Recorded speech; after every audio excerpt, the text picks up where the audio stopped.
200 and 200.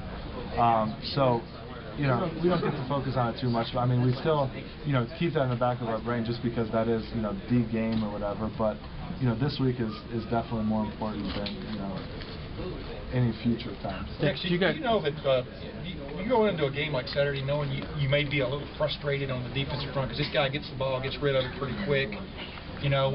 What do you see as y'all's role up front more than anything else on Saturday? The biggest thing is being able to get four-man pressure. I think that's, the teams that are successful against them, they're able to get four-man pressure. They're able to, have their D-line, beat their O-line. And it's a tough challenge. They have great, offensive linemen. They haven't given up very many sacks this year, so it is going to be a tough challenge. But I think that is kind of the key because, if you watch the teams that start throwing the extra man in there, or start being able to go six-man pressures, stuff like that, then you're only dropping 5 or 6 back, and if you drop 5 or 6 back on this guy, he's going to pick you apart. So I think the key is being able to get the four-man pressure up front and be able to drop a lot of guys back, because if you don't, he's got a real knack for finding the open receiver and really even finding him when he's getting crushed. I mean, I've seen plays where he's getting his head taken off, but he's still completing the first down and gets up, shakes it off, and runs down there and throws another one. So it's going to be a tough challenge. What have you thought about the four-man pressure you guys have gotten or not gotten so far this season? I think at times it's been good. At other times, I don't think we've gotten exactly what we want. We haven't gotten the sacks that we want.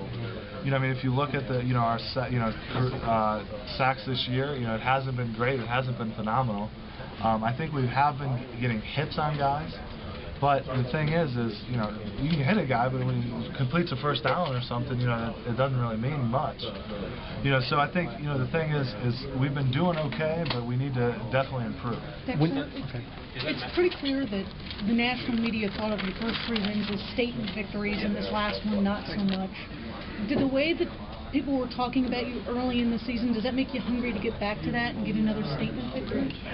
Well, I think the problem poses is, there's really no, there is no statement victories, in the Big Ten. I mean, these teams, nowadays, it's hard. You used to think of maybe IU as, one of those teams that maybe you could walk over, but, with Coach Lynch coming in and, really amping this program up and stuff, there is no, one of those, walk in the park, kind of wins in the Big Ten. I think up and down the Big Ten has gotten a lot better than it used to be. So I think, there is not going to be, you're really not going to have those, quote-unquote statement, wins unless, the defense plays phenomenally, gets some turnovers, and the offense plays phenomenally.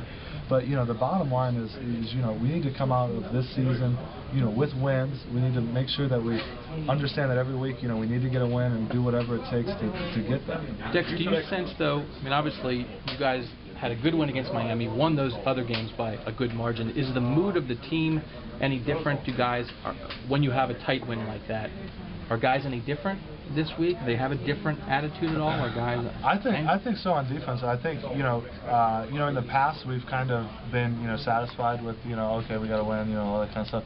But I think this year we've been very critical of ourselves. Especially even the Eastern Michigan game.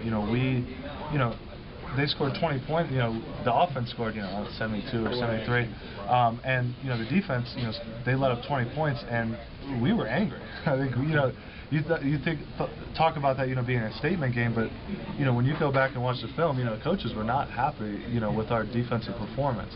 So I think this year we're definitely taking on that mindset of never being satisfied with what we've done, understanding and being happy to the point where we can continue on and grow and stuff, but really never being satisfied with what we've performed.